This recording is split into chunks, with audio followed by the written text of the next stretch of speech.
नमस्कार दोस्तों, जीएसटी में बहुत इंपॉर्टेंट डिसीजन दिया गया है। क्या जीएसटी में इनपुट और आउटपुट का रिलेशनशिप एस्टेब्लिश करना होगा, उसके बाद ही आप इनपुट टैक्स क्रेडिट यूटिलाइज कर सकते हैं। मान लीजिए किसी व्यक्ति के द्वारा गोल्ड और सिल्वर के ऊपर इनपुट टैक्स क्रेडिट लिया गया है, तो क्या वो उसका यूज़ कर सकता है ऑयल सीड के ऊपर जीएसटी पे करने के लिए।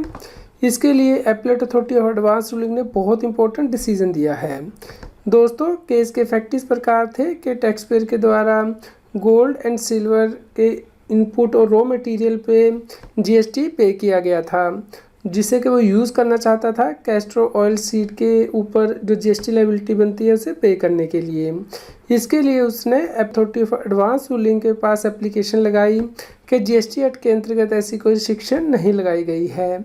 लेकिन अथॉरिटी ऑफ एडवांस रूलिंग ने कहा कि इस केस में नेक्सस होना ज़रूरी है, क्योंकि जीएसटी एक्ट के अंतर्गत ये कहा गया है कि यदि इनपुट टैक्स क्रेडिट बिजनेस के दौरान यूज़ किया जाता है तो ही उसका आईटीसी क्लेम किया जा सकता है।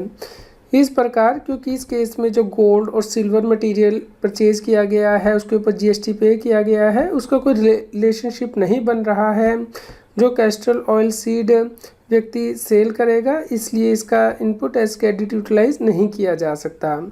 जिसके बाद के टैक्स पेयर के द्वारा एप्लीकेशन लगाई गई appellate authority of advance ruling के पास।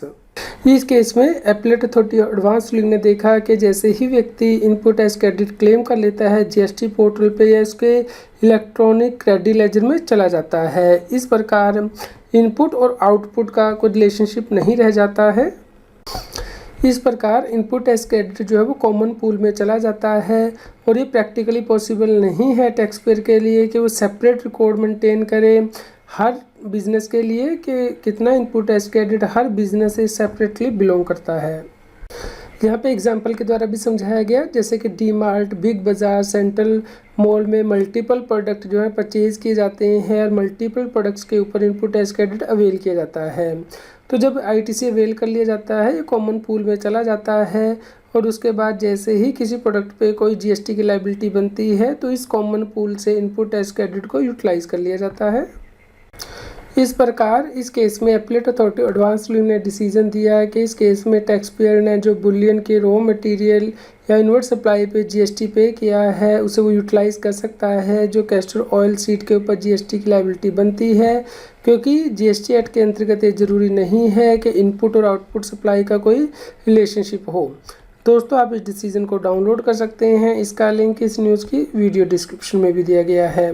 यह डिसीजन इंपॉर्टेंट हो जाता है क्योंकि कई बार जीएसटी ऑफिसर बोलता है कि आपके इनपुट और आउटपुट में कोई रिलेशनशिप नहीं है, इसलिए आपका इनपुट टैक्स क्रेडिट डिनाई किया जाता है। तो उस केस में आप इस प्रकार के डिसीजन से हेल्प ले सकते हैं।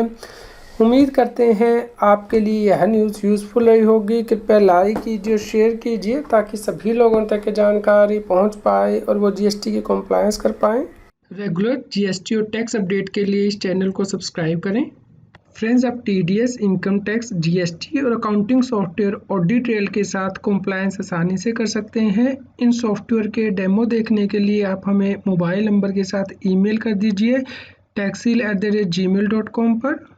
आप हमें टेलीग्राम ऐप CS बेसिंग टैक्सिल पर ज्वाइन कर सकते हैं ताकि आप जीएसटी और इनकम टैक्स के रेगुलर अपडेट अपने मोबाइल पर ही प्राप्त कर सकें।